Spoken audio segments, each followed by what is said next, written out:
Yunusobod tumanidan kompaktniy hovli qidirayotgan mijozlarimiz uchun juda ham zo'r taklifimiz chiqyapti. Usta Shirin mahallasida 2 sotuv yer maydoniga qurib bitkazilgan Fayzli xonadonimizda sotuvda. Bunga o'xshash hovli ikkita yonma-yon qurib bitkazilgan. Ikkita aka-ukaga yoki ikkita o'rtoq yonma-yon olmoqchi bo'lsanglar ham ma'qul bo'ladi. Avtomatik darvozalar qo'yilgan, bemalol ikkita mashina olib kirib qo'ysanglar bo'ladi.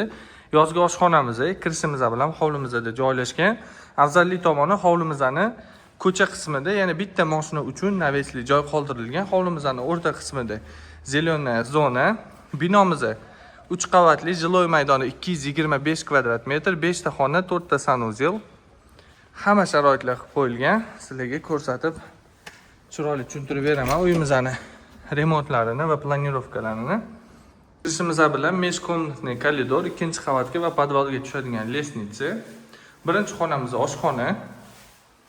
Kirish planirovkalari juda ham yaxshi stilda qilingan. Oshxonamizning ichiga stolova zona qo'ysangiz ham bo'ladi. Hamma xonada konditsionerlar qo'yilgan, panoramli oynalar qoldirilgan.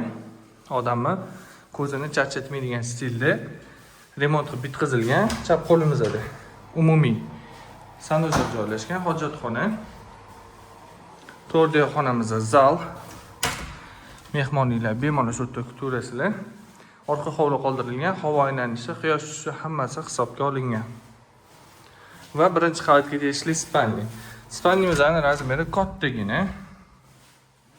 Ichida o'zini sanuzeli bilan.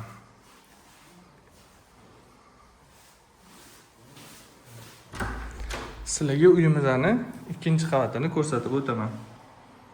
Lesnitsadan ikkinchi qavatga ko'tarilishimiz bilan meshkomnatniy koridor kutib oladi. Birinchi xonamizda chap qo'lli umumiy sanuzel. Sanuzellarga juda ham mehr berishgan ekan, akkuratniy remont qilingan vishachi unitazlar bilan.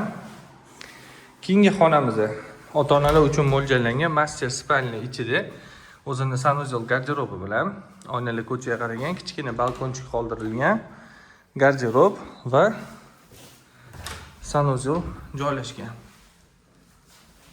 Yana ikkita xonamiz bor.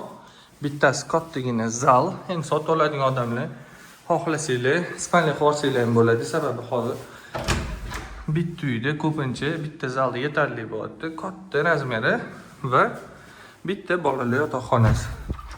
Sizlarga uyimizning podval qismini ko'rsatib o'taman. Lesnitsadan podvalga tushishimiz bilan shunaqa atmosfera kutib oladi. Kattagina splashnoy hol qilingan, televizor qo'yib, divanni zona qilib, maza qilib dam olib o'tirishinglar uchun sharoitlar qoldirib ketilgan. Uyimizning kotelnisi. Narxlarni pastda opisaniyada yozib qoldiraman. Kimga uyimizning planirovkasi, joylashuvlar yoqqan bo'lsa, nomerlarni yozib qoldiramiz. Bemalol telefon qilib uyimizni kelib ustida ko'rib, baraka qilishingiz mumkin.